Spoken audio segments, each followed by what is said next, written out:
नमस्कार, मैं हूं आपके साथ विशाल कालरा। अफगानिस्तान पर तालिबान का कब्जा हो चुका है। अब तालिबान अफगानिस्तान में सरकार बनाने के लिए अफगान नेताओं से चर्चा कर रहा है। लेकिन अफगानिस्तान की जनता को क्या लगता है? अफगानिस्तान की जनता को लगता है कि पूर्व राष्ट्रपति अशरफ गनी तालिबान के बढ़ते कदमों को रोक सकते थे, लेकिन वो देश से भाग निकले। अब अशरफ गनी ने सामने आकर अफगानिस्तान से बाहर निकलने पर अपनी सफाई दी। वजह बताई है कि किन परिस्थितियों में उन्होंने अफगानिस्तान से बाहर जाने का फैसला लिया या लेना पड़ा। अशरफ गनी ने उन आरोपों का खंडन किया है जिसमें कहा जा रहा था कि वो अपने साथ देश का पैसा लेकर भाग गए।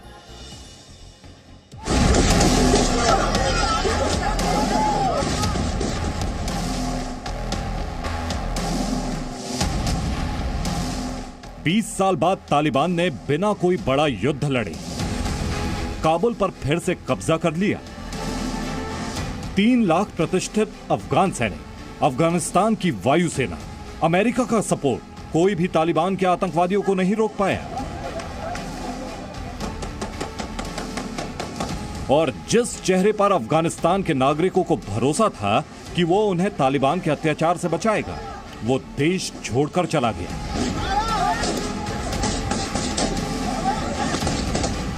देश से फरारी के बाद अफगानिस्तान के पूर्व राष्ट्रपति अशरफ गनी अफगानिस्तान के हीरो से सबसे बड़े विलन बन गए। अशरफ गनी के मुल्क छोड़ने के बाद उन पर अमेरिका से लेकर अफगानिस्तान तक कई आरोप लगे और अब खुद अशरफ गनी ने इन सारे सवालों का जवाब दिया है। अफगानिस्तान के पूर्व राष्ट्रपति अशरफ गनी अगर देश नहीं छोड़ते तो क्या तालिबान के कब्जे से बचा जा सकता था? क्या अफगान की जनता अपने देश का भविष्य बचाने के लिए तालिबान को युद्ध में हरा सकती थी?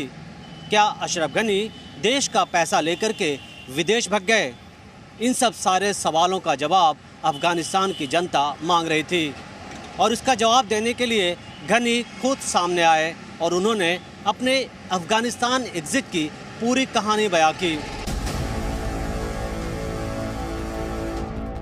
15 अगस्त के दिन अशरफ गनी काबुल से निकल गए थे। उस दिन उनकी प्लेन पर चढ़ने की एक तस्वीर सामने आई थी, लेकिन वो कहां गए ये किसी को पता नहीं था। अब आप अशरफ गनी की जुबानी सुनिए। आखिरकार जब मुल्क को उनकी सबसे ज्यादा जरूरत थी, तब वो अफगानिस्तान से क्यों और कहां भागे? अशरफ गनी के मुताबिक वो भगौड़े नहीं, उन्होंने काबुल को खून खराबे से बचाया है।